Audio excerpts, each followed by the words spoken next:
Celle que vous allez entendre là, c'est Colline. Elle a 23 ans, elle est Gémeaux ascendant Gémeaux. Elle aime la couture, le cinéma, le voyage, les discussions et les massages crâniens.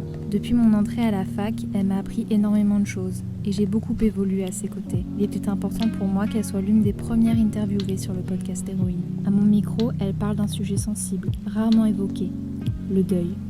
Quelque chose que je n'ai jamais vécu, qui est pour moi totalement nouveau et dont je n'avais aucune connaissance. Elle explique avec un recul et une grande sensibilité son parcours ces dernières années. Je vous souhaite une bonne écoute. Mais j'entends absolument pas avec mes écouteurs, c'est trop bizarre. Pourtant là c'est des différents Peut-être que tes que... écouteurs... Ah bon ? Mais c'est différent de ceux que j'avais la dernière fois. Très bizarre. Coucou Colline. Coucou. Comment tu vas là, maintenant, tout de suite ? Bah très bien, écoute, j'ai bien dormi. Donc, Colline n'est pas venue en cours ce matin. Donc Colline, moi je te connais depuis l'année dernière. T'es une amie proche de moi. Et on s'est dit beaucoup de choses et je pense que c'est pour ça qu'on est assez proches toutes les deux. Et du coup, vas-y, présente-toi. Qui es-tu ? Que fais-tu ? Que ce soit un peu plus personnel. Donc je m'appelle Colline, j'ai 22 ans. J'ai un chat avec une collerette qui tente une descente. Bravo. Donc je m'appelle Colline, j'ai 22 ans. Que dire sur moi ? Je fais des études comme toi en art du spectacle et audiovisuel. J'aimerais bien bosser dans la culture plus tard. Et sinon, pour parler de mes hobbies, de mes activités au quotidien, on n'entend pas trop Minouche avec son... Je crois pas, non. Au pire...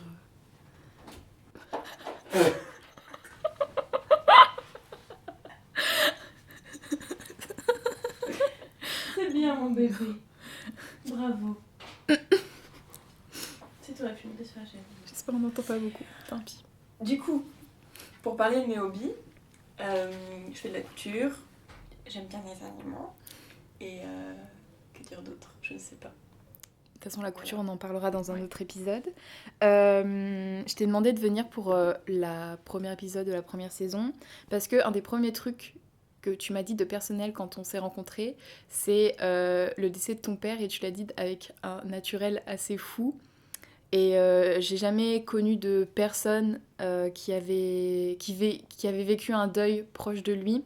Et je pense qu'à notre âge, donc peut-être toi un peu plus, mais moi, à mes 18-19 ans, il n'y a pas encore énormément de personnes qui vont commencer à mourir, à part les grands-parents. Enfin, c'est seulement maintenant que ça va commencer. Et donc, du coup, tu m'as appris plein de trucs sur le deuil et comment surmonter ça. Et du coup, j'aimerais que tu racontes ton histoire et comment ça s'est passé, comment tu l'as vécu et comment tu vas le vivre. Tu le vis maintenant, de toute façon, on va en parler plus tard. Mais Ça marche. Du coup, donc, moi j'ai perdu mon père il y a presque 3 ans maintenant, il y a 2 ans et demi. Et donc à l'époque, j'allais avoir 20 ans. Et mon père, il était malade, il avait Parkinson. Donc, on dit toujours qu'on ne meurt pas de Parkinson, mais le fait est que c'est une maladie quand même qui atteint toutes les fonctions du corps et du cerveau. Donc c'est, pour dire très facilement, c'est en gros un manque de dopamine dans le cerveau, la dopamine qui est connue pour être l'hormone du bonheur. Mais en dehors de ça, c'est aussi une hormone qui permet de gérer en fait les réflexes, les muscles, le système nerveux, etc. Donc c'est pour ça qu'on tremble. Et le tremblement, c'est le symptôme visible, entre guillemets, c'est le premier symptôme. Mais sinon, ça entraîne de la dépression, un mauvais sommeil. Voilà, donc quand on a Parkinson, on est sous antidépresseur et tout. Enfin, on prend de la dopamine parce que, pour combler ce déficit en dopamine, pour gérer les symptômes physiques comme les tremblements, etc., mais aussi gérer les symptômes psychiques qui sont attribués à ça. Donc c'est une maladie qui a à tous les niveaux, quoi. C'est physique et puis tu le ressens dans la manière dont la personne te parle et comment elle vit au quotidien, quoi. Et par exemple, mon père, donc lui, il a été diagnostiqué, il avait quel âge 67 ans, un truc comme ça. Mais mon père était âgé. Et il a vécu 8 ans avec Parkinson, ce qui n'est pas beaucoup en vrai. Beaucoup de patients vivent entre 15 et 20 ans avec Parkinson. Il a eu un cancer juste avant, un cancer du rein, mais ça n'a pas forcément... Enfin, je pense que ça a entaché sa santé. Oui, en général... Voilà, je pense que de toute façon, en fait, à la fin, il s'est aussi laissé... je pense qu'il en avait marre de se battre. Puis sa maladie a évolué très très rapidement sur la dernière année. Faut savoir aussi que donc, quand t'as Parkinson, c'est pas que des tremblements. En fait, des fois, tu ne contrôles plus un membre ou un muscle. Ok. Du coup, par exemple, mon père, quand il conduisait, ce qui faisait que je ne voulais plus du tout prendre la voiture avec lui, même assez rapidement, c'est que des fois, il pouvait pas accélérer ou il pouvait pas freiner parce qu'en fait, sa jambe ne répondait pas. Ok. Donc, c'était super dangereux. Voilà, donc la dernière année, ça a beaucoup dégénéré. Donc, c'était en 2017. Il est allé en clinique de... Comment on appelle ça?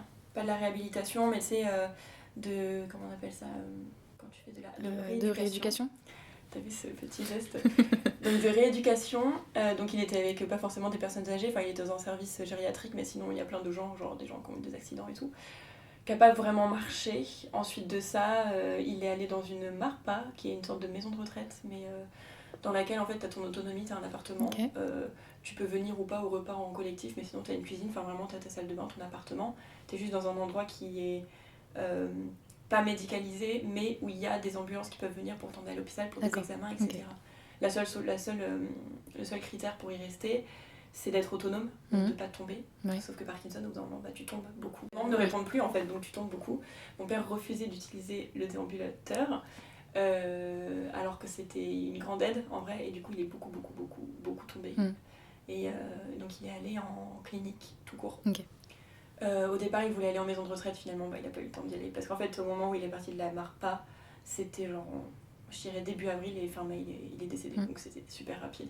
Et il est arrivé en clinique, on a appris qu'il avait 3 côtes cassées, etc. Et il ne s'en plaignait même pas en fait, enfin, il se sentait pas. Enfin, c'était très space, il était très... je sais pas, enfin, tu sais, je pense qu'il était dans un autre monde déjà en fait. Parce qu'il ressentait pas la douleur ou tout simplement parce qu'il voulait pas l'exprimer On sait pas. Ouais. On sait pas s'il la ressentait pas ou si juste il l'exprimait pas ou si juste il la mettait de côté et peut-être qu'il s'était tellement pété de trucs qu'en fait il se rendait même plus compte qu'il avait mal. Après mon père en vrai il avait jamais mal nulle part, il est décédé en vrai de sa maladie. Enfin, c'est pour ça que j'aime pas quand on dit qu'on peut pas mourir de Parkinson alors qu'en vrai c'est une maladie qui atteint toutes tes fonctions et au bout d'un moment tu peux même plus déglutir. Donc tu peux plus avaler, tu peux plus manger. Ouais. Et on ne fait pas d'acharnement thérapeutique, ce qu'on appelle. C'est-à-dire qu'on va pas t'intuber pour te faire manger par des tuyaux ou te faire boire par des tuyaux parce que ce serait maintenir une personne en vie. Ouais, on les laisse un peu mourir. Ouais, c'est ça, exactement. En fait, ce qu'on fait, c'est... Donc il était en soins palliatifs et c'est à ça que servent les soins palliatifs. C'est pallier la douleur. D'accord, ok. Et donc lui, il était sous morphine et petit à petit, il est tombé dans un... C'était pas un coma, mais c'était une sorte de sommeil... sans fin entre guillemets, tu vois. Des fois il se réveillait, des fois il communiquait un peu avec nous et puis après je sais que la dernière semaine on n'est plus allé le voir avec ma soeur parce qu'on n'avait pas envie de... Enfin on savait qu'il communiquait plus, du coup on voulait plus trop y aller et puis il est décédé une semaine après dans son sommeil paisible quoi, tu vois, sans douleur. Ouais. Rien. Donc en plus d'avoir perdu ton père assez tôt, en plus t'as vu l'évolution de sa maladie. Voilà, c'est compliqué déjà quand on est jeune et qu'on est au lycée et que, comme j'ai dit, on n'est pas à l'âge où nos parents ou nos grands-parents commencent à décéder, du coup être assez incompris et en plus de voir son père souffrir et d'une maladie qu'on peut pas forcément comprendre ou surtout s'il communiquait pas sur les symptômes ou les choses qu'il pouvait vivre là-bas, ça a dû être très compliqué. Et du coup, quand vous avez appris que votre père était malade, comment ça s'est passé? Et après, comment t'as géré et vécu avec un père malade pendant que t'étais jeune? J'en ai aucun souvenir. Ouais. En fait, je sais que par exemple, mon père a eu, je t'ai dit, il a eu un cancer juste avant ça, un cancer du rein. Il s'est fait retirer un rein, donc c'est quand même un cancer assez important, tu vois. Et on l'a su à la fin de sa maladie. En fait, ils nous l'ont pas dit. D'accord. Et ça, c'est un truc que j'ai appris après le décès de mon père, justement. Que je me souvenais pas de son cancer parce qu'en fait on nous l'avait pas dit, donc c'était normal. Moi pendant toutes ces années je pensais que c'est parce que je l'avais refoulé, tu vois, mais en fait pas du tout. C'était juste parce qu'on nous l'avait pas dit. Et du coup après quand il a eu Parkinson, je ne me souviens pas, mais vraiment je n'ai aucun souvenir de l'annonce. Donc je pense que ils ont dû nous le dire, quand je dis il, c'est lui et ma belle-mère, ils ont dû nous le dire comme ça, sans dramatiser, parce qu'en vrai Parkinson, c'est une maladie plutôt normale entre guillemets quand t'approches les 70 ans, enfin voilà. Et mon père était clairement, je pense, dans le déni de sa maladie. On n'en parlait pas beaucoup, tu vois, enfin c'était pas du tout un truc qui était, c'était pas un tabou, mais c'était un truc qui n'existait pas vraiment. D'accord. Genre, ça existait parce que je le voyais, parce que il tremblait, parce que je voyais que des fois il avait du mal à parler et tout. Mais c'était pas... Tu regrettes de ne pas en avoir parlé plus souvent avec... Non, non, pas du tout. En vrai, j'ai aucun regret par rapport à... Tu vois, les dernières années, je me suis beaucoup éloignée de mon père. Enfin, je suis partie à Lyon après le bac. Et je l'appelais presque jamais. Du coup, je le voyais très peu et tout. Et ça m'a pas... J'ai jamais regretté d'avoir fait ça parce que je pense que c'était juste une protection de ma part, en fait, parce que c'était très difficile de voir mon père malade. Et je savais très bien que... Enfin, depuis que j'avais l'âge de savoir que mes parents allaient mourir, je savais que mon père allait mourir tôt. Donc... je pense que c'était une manière de me protéger les dernières années en voyant que ça s'approchait de plus en plus et que ça me faisait du mal, je me suis éloignée. Et j'ai jamais regretté d'avoir fait ça parce que je sais que c'est sûrement ce qui m'a permis de... Enfin, juste de faire avec, tu vois, après chacun a sa manière de faire. Mais du coup, j'ai aucun souvenir de l'annonce de sa maladie. Je sais que je l'ai mal vécu, c'est pour ça que je suis partie à Reims pour le lycée. Je suis partie habiter avec ma mère, on habitait que toutes les deux et lui habitait à 40 minutes de Reims à peu près. Et je le voyais les week-ends, après je le voyais un week-end sur deux, après je le voyais genre un week-end par mois, après je le voyais que pendant les vacances.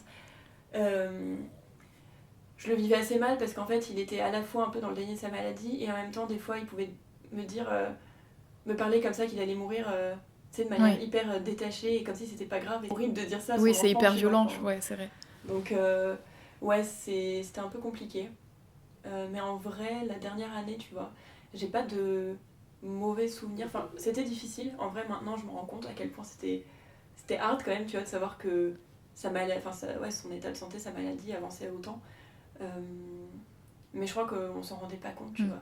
Et je me souviens, on avait eu un rendez-vous avec la médecin de l'hôpital, avec la médecin de la clinique où il était en soins palliatifs. Et c'était une médecin qui le gérait lui, qui était une neurologue. On avait eu donc rendez-vous avec elle, je pense que ça devait être un mois avant son décès, tu vois, où elle nous avait dit du coup ça en était, enfin voilà, juste un point. Et à un moment, elle nous avait dit qu'il allait y avoir un stade où il allait plus pouvoir manger, où il allait plus pouvoir déglutir, etc., plus pouvoir ouvrir la bouche, enfin voilà. Et moi je lui ai dit, mais du coup il fera comment pour manger? Parce que tu vois, ça me paraissait... Et là il m'avait regardé un peu avec un regard en mode, bon, on fera pas en fait, il mangera plus. Et quand il arrêtera de s'alimenter, il faudra s'attendre à ce que dans les prochaines semaines ce soit la fin. Et je sais plus s'il lui donnait quand même de l'eau en perfusion ou pas, mais je suis même pas sûre. Ouais, non, je crois qu'il lui donnait de l'eau quand même pour pas laisser se déshydrater, parce qu'il va mourir de déshydratation. En fait, du coup, il est plutôt mort de dénutrition, tu vois. Ok, En fait, je pense d'un manque de vitamines, etc., qui a emmené la fin en arrêt cardiaque. Et du coup, je me rappelle très bien quand il m'avait dit, elle m'avait regardé, elle m'a dit, on ne fait pas d'acharnement thérapeutique, et j'étais en mode, ok, genre je comprends le sens de ta phrase, tu vois, j'avais jamais entendu parler de ça avant, mais ouais. Et à l'époque, je m'étais dit, ah ouais, donc en gros, dans peut-être les prochains mois, il va mourir, mais je m'attendais pas à ce que ce soit 3 semaines plus tard, tu vois. Et finalement, en fait, je pensais mieux comme ça aussi, parce que c'est horrible d'aller voir quelqu'un pendant 6 mois à l'hôpital, surtout qu'après... j'étais censée retourner en cours, etc. Donc ça aurait été horriblement compliqué. Donc finalement, on sait très bien qu'il soit décédé rapidement. Et que je sais qu'il n'a pas souffert. Et en vrai, la clinique dans laquelle il était, il prenait hyper soin des gens. Enfin, c'était un truc de fou. Je me souviens on allait très souvent le voir le soir avec ma sœur. Et donc on était avec tous mes frères et mes sœurs, donc les 6 enfants. Et ma belle-mère. Et 2 fois ma mère aussi nous accompagnait. Et je me souviens d'un soir... on avait fait un pique-nique. Attends, pour ramener un peu un truc drôle dans le truc quand même. On s'était dit, vas-y, on va se retrouver et puis on va manger à la clinique. Et il faisait super beau, c'était en mai, donc c'était en plein printemps, presque été. Et du coup, on s'était dit, on va ramener de quoi faire un pique-nique et on va faire un pique-nique dans le jardin de la clinique, tu vois.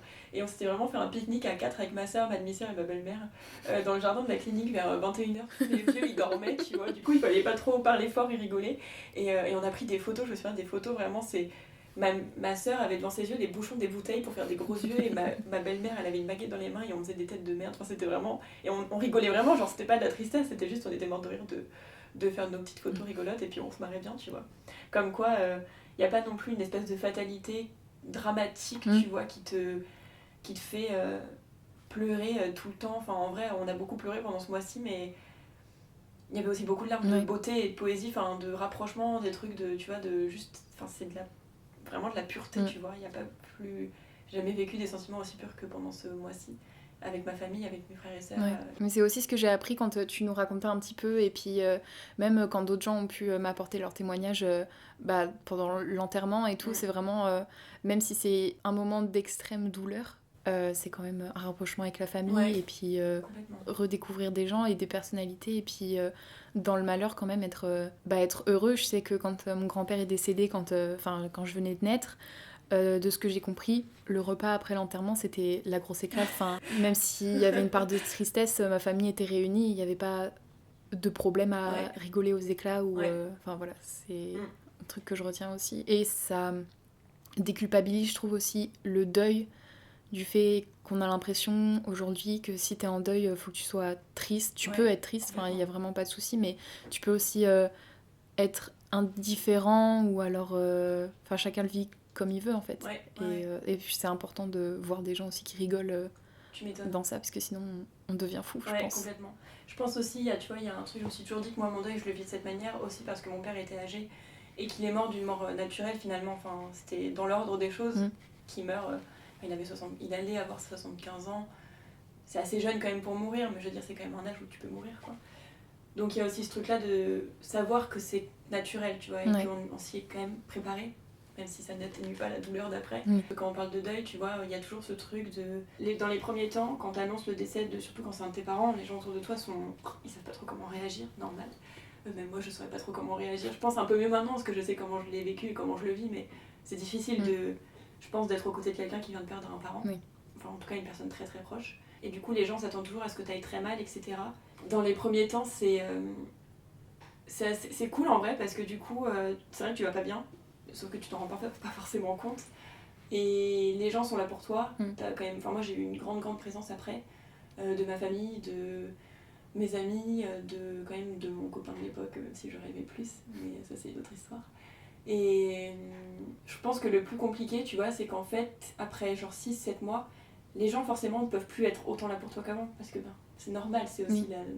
Puis ils ont leur vie à gérer, et puis bien sûr, au bout d'un moment, t'es un peu épuisé dans tes ressources de réconfortement, tu sais plus trop quoi dire à la personne, quoi. Donc, Et du coup, les gens, après, il y a une espèce d'attente que moi j'ai beaucoup ressenti et que je pense beaucoup de personnes en deuil ressentent, c'est qu'il y a une espèce d'attente de la société, tu vois, en tout cas du monde qui t'entoure, que tu ailles mieux. En gros, que après 1 an, limite t'as plus le droit, enfin moi c'est exactement ce que j'ai ressenti, t'as plus le droit d'être triste par rapport à ça. Et ce qui est con, parce qu'en vrai, à chaque fois que j'en parlais que j'étais triste, personne me disait tu n'as pas le droit d'être triste.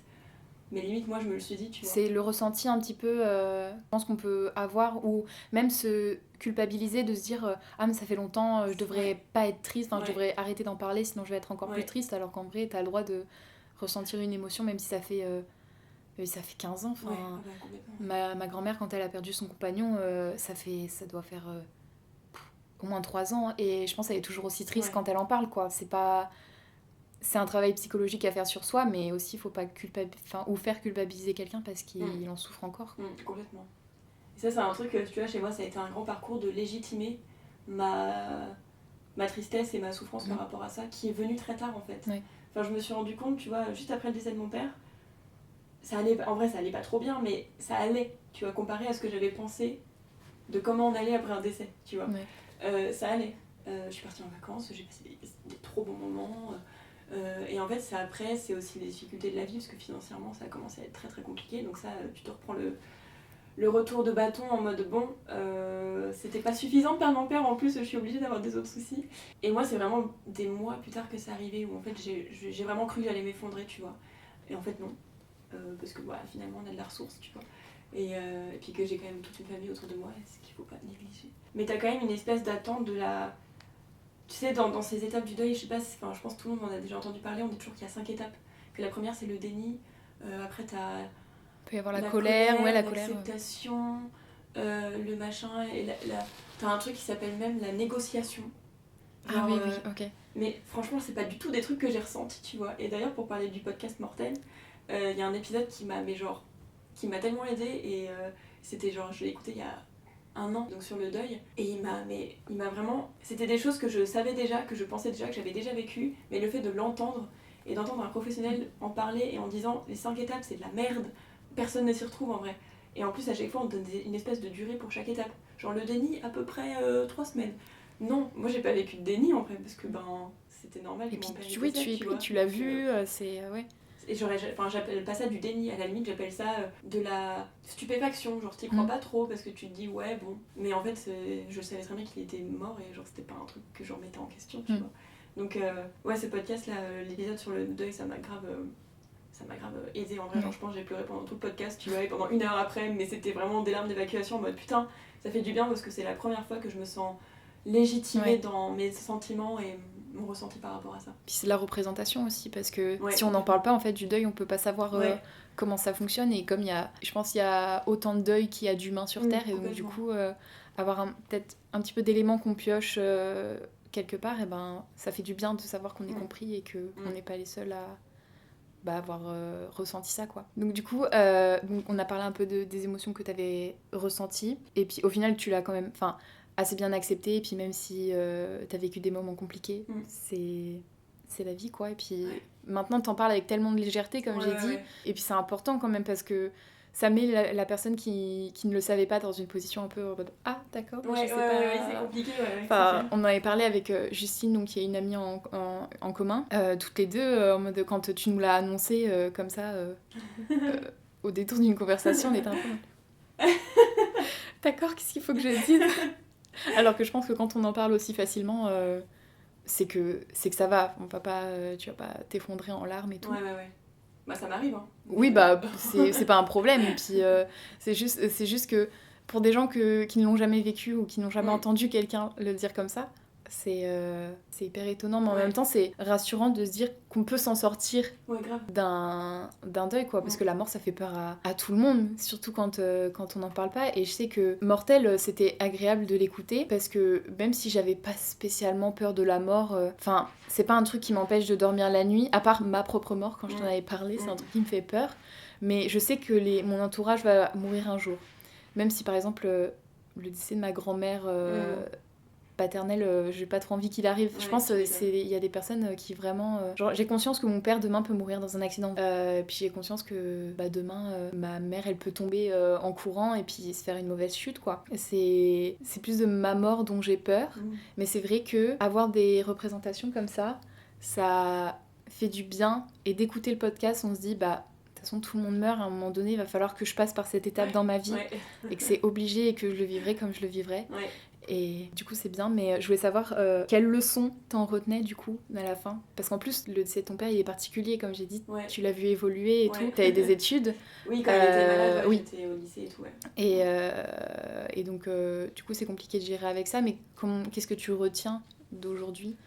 Moi vraiment, je crois la première leçon que j'en ai tirée, et un truc qui me sert tous les jours dans la vie, c'est le fait de savoir positiver.